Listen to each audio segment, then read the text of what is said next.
Today we are going to discuss some question. This is the last topic from this chapter. Okay. First question is, a person suffering from high blood pressure should take less common salt. Why? First question आपका है कि कोई भी ऐसा person जिसको high blood pressure की problem है तो वो कॉमन सॉल्ट यानी NaCl कम क्यों लेता है. ओके वो अपने खाने में NaCl को कम क्यों कर देता है.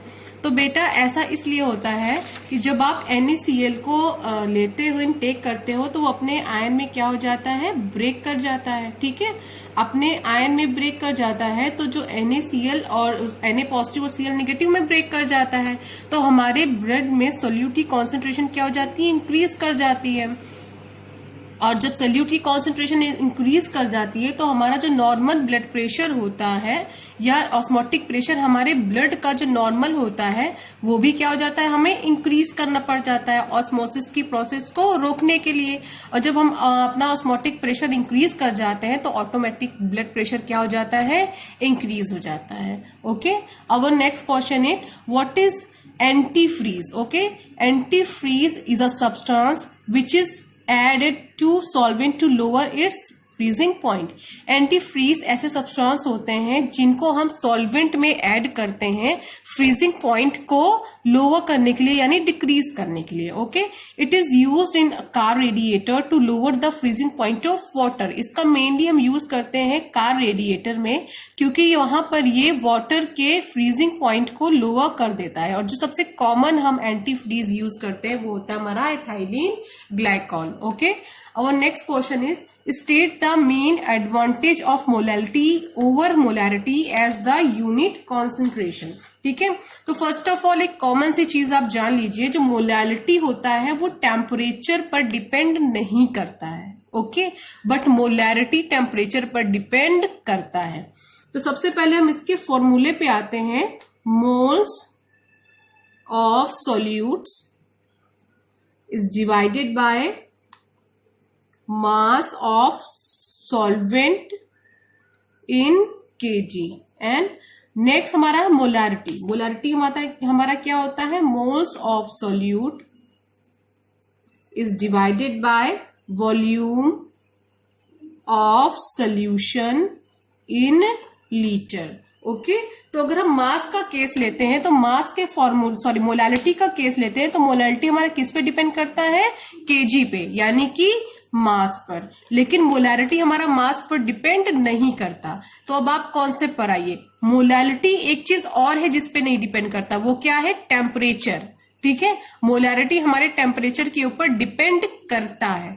यही रीजन है कि हम मोलालिटी को ज्यादा प्रिफर करते हैं. Okay, molality is more accurate then molarity because molality does not depend on temperature. ये टेम्परेचर पर डिपेंड नहीं करता. और हम जानते हैं जो हमारा मास होता है वो टेम्परेचर के साथ चेंज नहीं होता. And mass does not change with temperature. Okay, next question है हमारा, give reason when 30 ml of ethyl alcohol and 30 ml of water is mixed the volume of resulting solution is more than 60 ml. Okay, इसका answer हम समझते हैं इस बात से. देखिए सबसे पहले क्वेश्चन एक्चुअली कह क्या रहा है. सबसे पहला हमारे पास क्या है, एथाइलिन. सपोज करते हैं ए हमारे पास कोई सॉल्यूट है, बी हमारे पास कोई सॉल्वेंट है और बी हमें एक क्या मिल गया है, एक सोल्यूशन मिल गया है. अब यहां पर हम पुट करते हैं, दिया क्या है, एथाइल अल्कोहल दे रखा है हमें, प्लस हमें क्या दे रखा है, वाटर दे रखा है. फिर हमें क्या मिल गया है, सोल्यूशन इन दोनों का. ठीक है, और क्वेश्चन क्या रहा है कि हमने 30 ml एथाइल अल्कोहल लिया है, हमने 30 ml वाटर लिया है, लेकिन जो हमें सोल्यूशन मिल रहा है वो मोर देन कितना मिल रहा है, 60 ml. ये तो बड़ी प्रॉब्लमेटिक बात हो गई है कि नहीं, ऐसा तो नहीं होना चाहिए. चलिए हम आते हैं कॉन्सेप्ट के ऊपर. कॉन्सेप्ट हमारा क्या कहता है कि अगर ये 30 ml है, अगर ये भी क्या है 30 ml है और हमें जो सोल्यूशन मिल जाए वो कितना मिल जाए, 60 ml.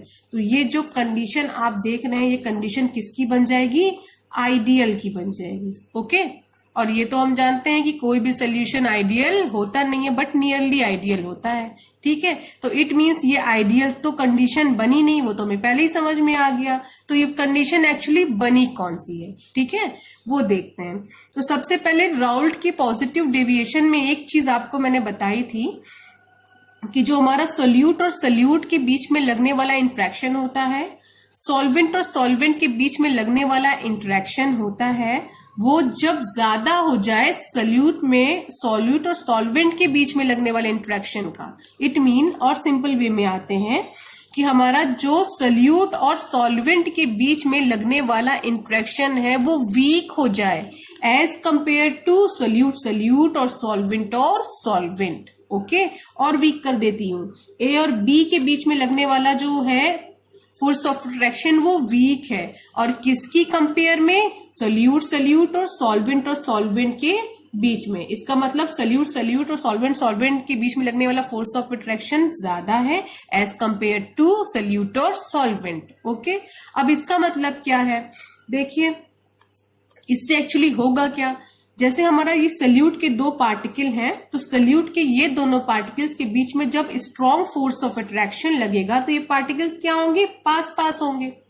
ऐसा ही सेम केस सॉल्वेंट के केस में भी होगा, दोनों के पार्टिकल्स जब पास पास होंगे तो इनका जो वॉल्यूम होगा वो क्या होगा, कम होगा, क्योंकि ये ज्यादा जगह तो घेरेंगे नहीं जब पास पास होंगे, तो वॉल्यूम कम होगा।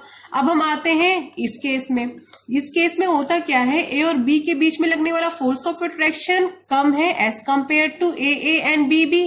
तो यहां पर ये दोनों क्या होंगे, ज्यादा पास पास नहीं होंगे, थोड़ा क्या होंगे, दूर दूर होंगे और ज्यादा जगह को कवर करेंगे, यानी कि वॉल्यूम इनका क्या होगा, ज्यादा होगा।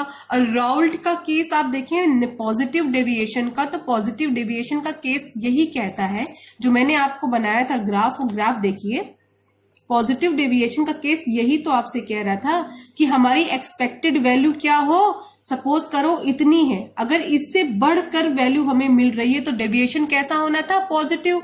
सेम केस लगा था, ऐसे ही तो मैंने बनाया था ग्राफ, यहां पर वही सेम केस तो लग गया है। यहां पर एक्सपेक्टेड वैल्यू क्या मिल है, मेरी 60 है, मिल कितनी नहीं है, मोर देन 60, यानी 60 मिलनी चाहिए लेकिन बढ़कर हमें मिल रही है, मोर देन 60 मिल रही है। तो यहाँ पे केस किसका लग रहा है, पॉजिटिव डेविएशन का, ओके।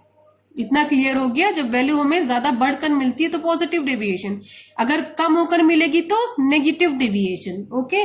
और ऐसा हो किस वजह से रहा है, क्योंकि राउल्ट ने बोला था कि जो हमारा सॉल्यूट और सॉल्वेंट के बीच का इंट्रैक्शन क्या हो जाए, स्ट्रॉन्ग हो जाए एज कंपेयर टू सॉल्यूट और सॉल्वेंट के बीच में लगने वाले इंट्रैक्शन का। तो हमारा जो डेविएशन होता है वो कैसा होता है, पॉजिटिव डेविएशन हो जाता है, और हमारी जो सोल्यूशन की क्वांटिटी होती है, उसका वॉल्यूम होता है, वो क्या हो जाता है, इंक्रीज हो जाता है, ओके।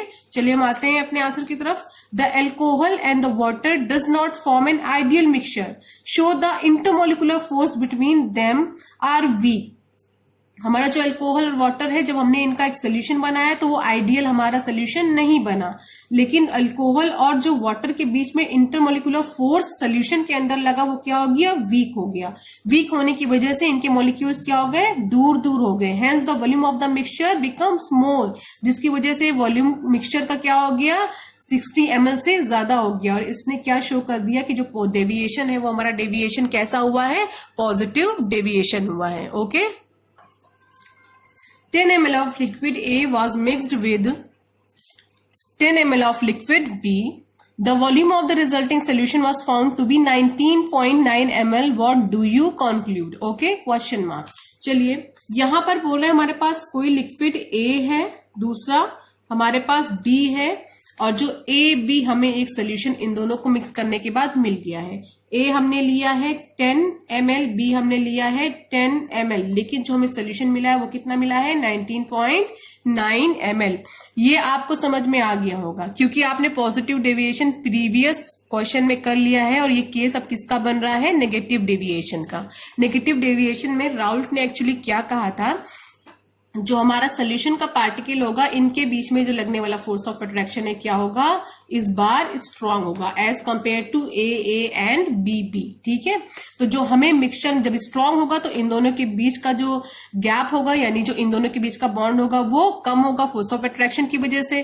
ठीक है, जब ये पास पास होंगे तो वॉल्यूम इनका कम होगा, ये दूर दूर है क्योंकि ये वीक इनके बीच में लगने वाला फोर्स ऑफ अट्रैक्शन है, दूर दूर है तो ये ज्यादा स्पेस कवर करेंगे, पास पास है तो कम स्पेस कवर करेंगे। इसकी वजह से जो हमें रिजल्टिंग सोल्यूशन मिलेगा वो क्या होगा, वॉल्यूम उसका कम होगा। मिलना कितना चाहिए 20, मिल कितना रहा है 19.9। अब ये केस बन किसका रहा है, नेगेटिव डेविएशन का बन रहा है। ठीक है, नेगेटिव डेविएशन में यही तो कहा गया था कि अगर आपकी एक्सपेक्टेड वैल्यू सपोज यहां पर है, उससे कम आपको मिलेगा तो ऐसा कुछ आपको स्ट्रक्चर मिलेगा। देखिए यहां पर यही तो हो रहा है, यहां पर मिलना हमें 20 चाहिए, 20 से हमें कम मिल रहा है, यानी ये राउल्ट के अकॉर्डिंग कौन सा डेविएशन शो कर रहा है, नेगेटिव डेविएशन। ओके, चलिए हम इसकी थ्योरी देखते हैं।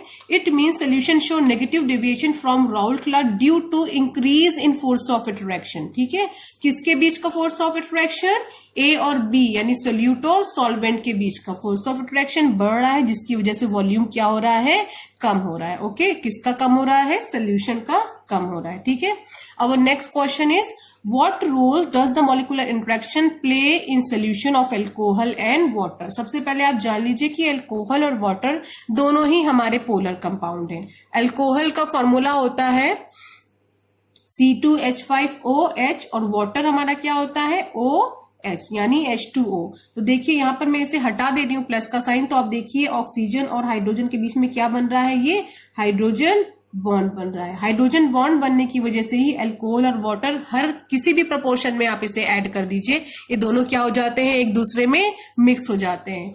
They also have dipole dipole interaction. इसके अलावा आपने क्लास 11th में डाइपोल डाइपोल इंट्रैक्शन स्टडी किया होगा।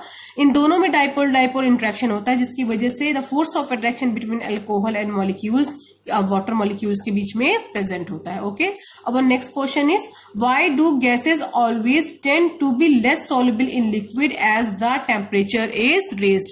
तो सबसे पहले बेटा आप ये समझ लीजिए कि जब किसी भी गैस के गैस एज अ सोल्यूट आप किसी लिक्विड में ऐड करते हो तो वो जो प्रोसेस होती है वो एक्सोथर्मिक होती है। प्रोसेस कैसी होती है, एक्सोथर्मिक होती है। एक्सोथर्मिक प्रोसेस होने की वजह से हमारे सोल्यूशन का टेम्परेचर क्या हो जाता है, बढ़ जाता है। और एक बात हमेशा ध्यान रखिएगा, जब आपका सोल्यूट गैस हो और सॉल्वेंट आपका लिक्विड हो, तो जब टेम्परेचर बढ़ेगा तो लिक्विड और गैस के बीच में लगने वाला फोर्स ऑफ अट्रैक्शन घटेगा। जब फोर्स ऑफ अट्रैक्शन घटेगा तो जो हमारी गैस होगी वो क्या होगा, उसकी सॉल्युबिलिटी भी डिक्रीज हो जाएगी। ठीक है, तो इसका मतलब क्या है, जैसे जैसे टेम्परेचर बढ़ेगा गैस की सॉल्युबिलिटी लिक्विड में डिक्रीज होगी। Okay, the dissolution of a gas in a liquid is exothermic process. ठीक है, जिसकी वजह से सोल्यूशन का टेम्परेचर बढ़ेगा। When temperature is raised the force of attraction between gas molecule and liquid molecules decreases। दोनों के बीच का force of attraction डिक्रीज होगा, जिसकी वजह से solubility भी हमारी क्या होगी, डिक्रीज होगी। अब solubility ओवरऑल डिक्रीज किसकी वजह से हुई, क्योंकि हमने टेम्परेचर क्या कर दिया है, इंक्रीज कर दिया है। Okay, our last question is the depression of freezing point of water observed for the same amount of acetic acid, trichloroacetic acid and trifluoroacetic acid increase in the order given above explain। इसका explanation मैं आपको बताती हूँ। आप सबसे पहले इनका structure देखिए। स्ट्रक्चर क्या होता है एसिटिक एसिड का, CH3COOH होता है। इसके बाद हमारा होता है ट्राइक्लोरोएसिटिक एसिड ClCl तीनों को ऐड करिए CCOOH, ये ट्राइक्लोरोएसिटिक एसिड। नेक्स्ट है ट्राइफ्लोरोएसिटिक एसिड। ठीक है, तो अब इन तीनों में ये Cl है, ये H है, ये क्या है आपका फ्लोरीन है। इन तीनों में अगर आप बाहर निकालो Cl, तो आप मुझे खुद बताओ कि सबसे ज्यादा इलेक्ट्रोनेगेटिव कौन है। तो ऑब्वियस सी बात है, यहाँ पे फ्लोरीन क्या है, मोस्ट इलेक्ट्रोनेगेटिव है। ठीक है, अब ये बहुत ज्यादा इलेक्ट्रोनेगेटिव है, तो ये यहाँ पर करता क्या है, इलेक्ट्रॉन को अपनी तरफ पुल करता है। जब ये इलेक्ट्रॉन को अपनी तरफ पुल करता है तो क्या होता है कि सारे इलेक्ट्रॉन अपनी तरफ खींच लेता है, उतनी ही आसानी से क्या रिलीज करता है, एस पॉजिटिव एंड रिलीज करता है। और कोई भी ऐसा कंपाउंड जो H H positive ion release करता है वो क्या होता है, एसिड होता है, और जो जितनी आसानी से रिलीज करता है वो उतना ही अच्छा एसिड होता है। तो यहाँ पर सबसे अच्छा एसिड कौन है, ये है। क्यों? क्योंकि सबसे ज्यादा आसानी से H पॉजिटिव रिलीज करेगा। और क्यों करेगा? क्योंकि जो फ्लोरीन है हमारा वो मोस्ट इलेक्ट्रोनेगेटिव है। सेकेंड नंबर पे हमारा कौन आता है, Cl, और सबसे लास्ट नंबर पे कौन आता है, CH3COOH। ठीक है, तो जब H पॉजिटिव आयन की कॉन्सेंट्रेशन किसी भी सोल्यूशन में इंक्रीज होगी तो डेल्टा TF की वैल्यू क्या होगी, इंक्रीज होगी। और जब डेल्टा TF की वैल्यू इंक्रीज होगी तो हमारा जो फ्रीजिंग पॉइंट है वो क्या होगा, कम होगा। ओके, देखते हैं हम इसका answer. Answer is, it is because trifluoroacetic acid is a stronger acid than trichloroacetic acid, whereas acetic acid is the weakest acid. Stronger acid produce more number of ions, okay, therefore has more delta TF, hence lower freezing point. Okay, this is the answer.